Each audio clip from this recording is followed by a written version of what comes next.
Welcome back to another week. I'm Yucca, and some of you may know me from the Wonder podcast, the Wonder Science-Based Paganism, and some of you from way back in the day on the Pagan Perspective. But I am here to be one of the hosts, one of the faces that you'll see over the coming months on our revamped channel that we're doing here for Atheopaganism. So I'm a lifelong pagan and, of course, an atheopagan. And my practice is really grounded and based in land and place. So you're going to see a lot of different kinds of approaches and practices. And mine is one that's really kind of, I'd call it domestic, actually, very based in the home, in the land. And family as well as a big part of my life. So when we're talking about topics like family and raising pagan children and things like that, you'll probably see me pop up. But today, what I wanted to talk about with all of you is naturalistic paganism.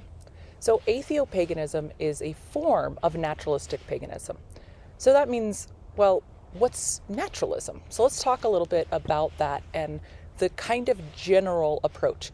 Now, remembering that atheopagans are a huge range of people with different approaches all over the world, but we all are naturalists, meaning that we see the world in a view using nature, right? The word nature is in naturalism.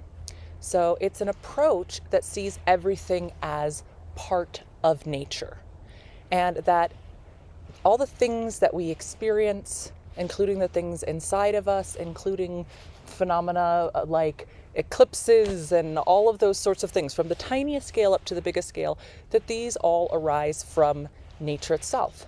We don't see a need to do any hand waving and put in supernatural things to explain what we see in the world around us and that we're part of.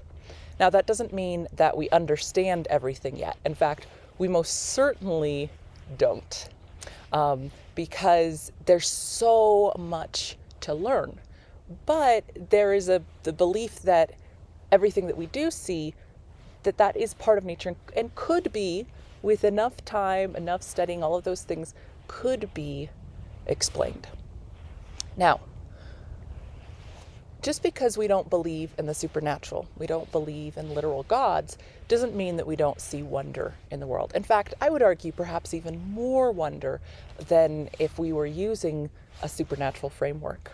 But we use things like ritual, like meditation, tools that might often be labeled as things like magic, right? Using tools like divination or sigils or things like that. We use those and incorporate those in our practices as they work for the individuals, but see them within the context of a modern understanding of how does the human brain work, right? What about social interactions? And see those as tools. They aren't these mysterious things that we can't understand. No, we can understand them and we can use those very intentionally to enrich our lives and to really work on particular things that might be challenging us, right? Are we having relationship issues? Are we working on building confidence in ourselves? Or whatever it is that we're working on, we can use those tools.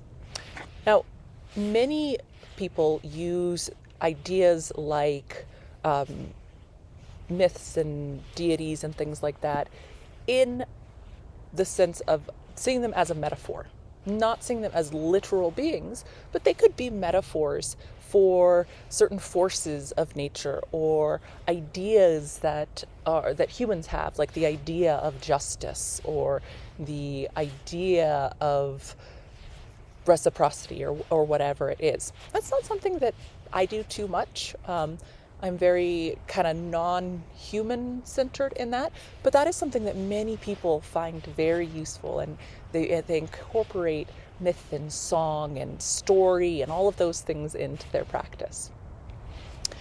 Now, the last thing that I want to say, and of course we could go on, but just to keep this a nice length, is that we use science as a framework for viewing the world.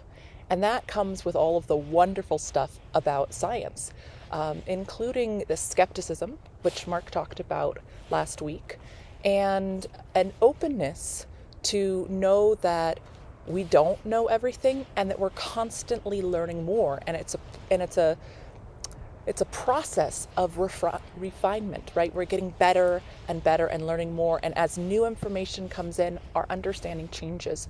And so this gives us a permission and actually encourages and respects the idea of keeping a spot, an awareness, an openness to the idea that we might be wrong and that we do need to adjust as our understanding grows. Then our ideas they grow as well, right? And so there's this permission to be able to grow with that, and I think that's amazing, right? And that when we use a framework like science, that going back to that idea of wonder, I don't think it's necessary to have the hand wave of, well, God did it, right? Or a fairy or whatever it is. I think that when we find answers, they're even more incredible, and they open up so many more questions and so many more mysteries. And that's just a fun thing to be a part of, and a fun way to really get to view and be a part of this world. So let's go ahead and pause here today. We have some more new faces coming up.